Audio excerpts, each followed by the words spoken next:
outside this becomes less effective. As we work in our campaigns, as we work in our actions, it helps to have a map. You know, if we were in San Francisco and we wanted to get to New York, if they said, look, it's on the ocean and it's in the east, and here's a photograph of it, could you get there? I think you'd get there eventually. You'd get there eventually. Would you ever know whether you were almost there or a long ways away? Would you ever know it was over the hill or it was 8 months of walking?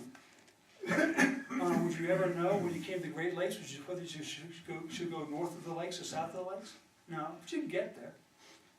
On the other hand, with a map, you know how to get there. The same thing's true of movements. If you have a map of how movements work, and there's a lot of them out there, and they're all good. I happen to like one that's called a Movement Action Plan, which is on the wall here. That's the one I like. So you have to find one you like. Let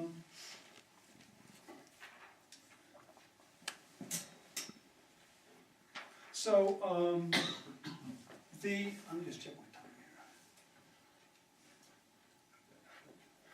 here. So let's look at this chart here. There's 8 stages in this model. You may want to turn your chairs down and be moving down here. The easiest way to jump into this is try to figure out where we are now. And that I find easiest to do in this graph. So this graph is organized by percentage of the public, 90%, 80%, 20%, 10%. And there are 3 critical issues three critical points. One is the percentage of the people who are aware of the problem, as in this curve.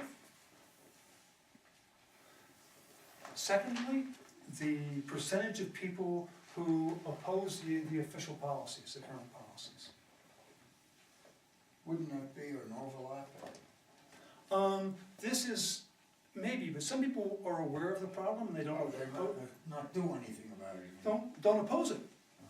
Hey, yeah, there's a war in Afghanistan, but you know, I really want to play my, watch the TV or whatever. They don't oppose the policy yet. And then the third time, this is really important to remember, the third time is the percentage of the public who supports the alternative policies. So, classic.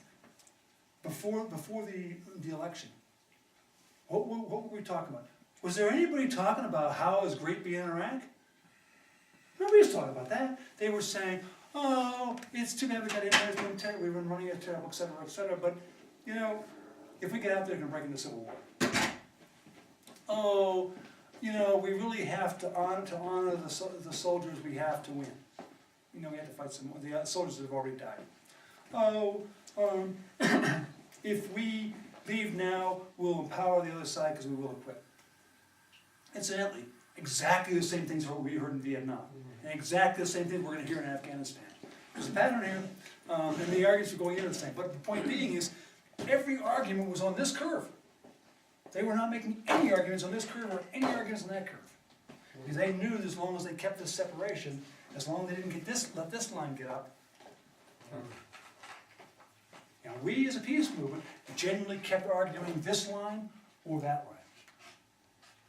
War's bad, people are dying, it's being run badly, we shouldn't be doing it, we shouldn't have gone in. We're not saying, look, civil war? There is going to be a civil war when we leave.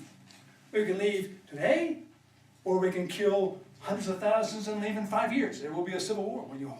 When an invading force props up a government, when you leave, there is a civil war. Always is. It always collapses.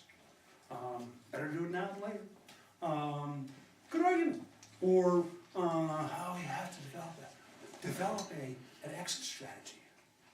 In my war, Vietnam, when 20,000 of us were dead, the White House was talking about an unwinnable war. They worked on an exit strategy while 30,000 more died, and then we finally stopped the war. McGovern, first presidential candidate I ever worked for. Actually, he was a candidate to be a candidate. But anyway, I worked for him because they said they came to him and said, geez, Vietnam, this is really complicated, how do we get out? Again, they were arguing this curve depth. How do we get out? Oh, you know, it's really complicated if, you know, we're gonna break into a civil war, and if we pull out, we're gonna empower the communists and they can take over the world. Same arguments. So, Mr. Governor, how do you propose we get out of Vietnam? He said, well, I think I'd try ships and planes. That's the truth. If you wanna get out, you gotta be loading soldiers onto ships or planes and getting them the hell out. That's the only way to get out. And for that, I recognize that an exit strategy is not about how you get out. It's how do I maintain my money, or how do I maintain my power?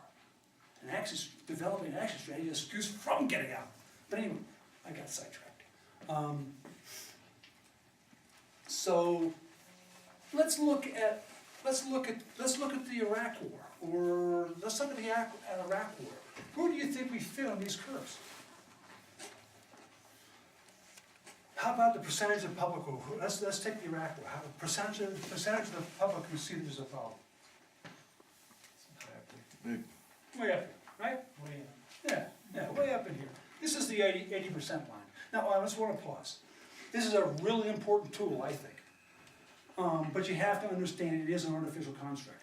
There isn't a categorical line where things start and where things stop.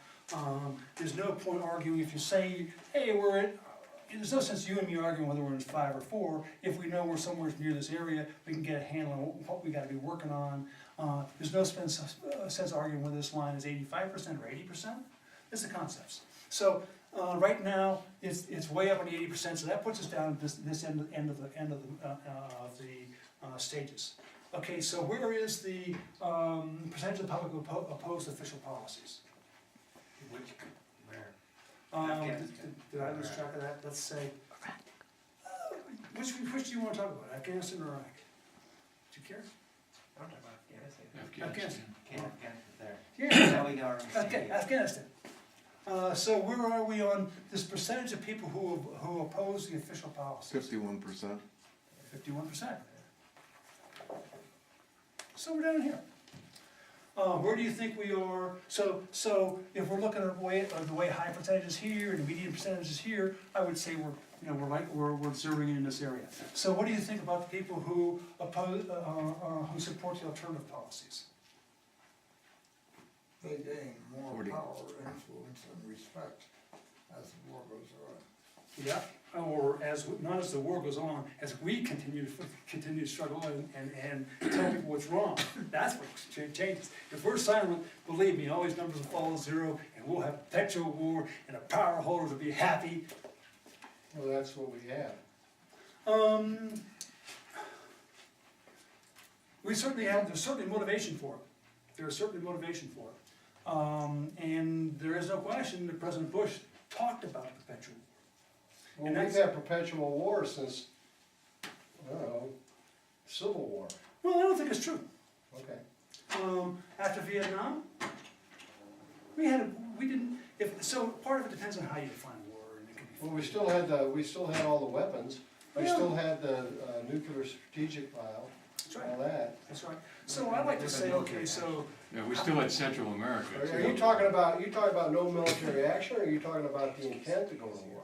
well, I'd like to say this, it is a fuzzy question, what is war? So can we use war can we define war as division-size actions? Okay.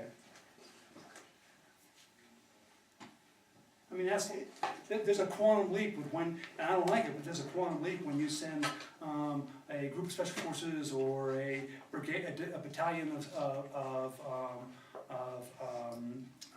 Rangers, or step up yet, like the 173rd Brigade, the independent brigades. There's a whole different thing when you do that than when you start saying divisions.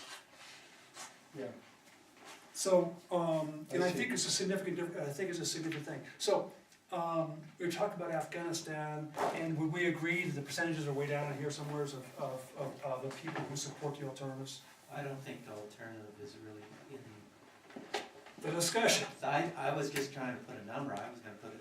It's like a level, it's like 1 or 2, way Way down here. I mean, Okay. Good. I don't think it's even, people can, there's not even a discussion on it. What is the alternative? That's right, there is no Bingo. discussion. I think that was your point, you were trying to say you're going through each. And this is a great illustration. You don't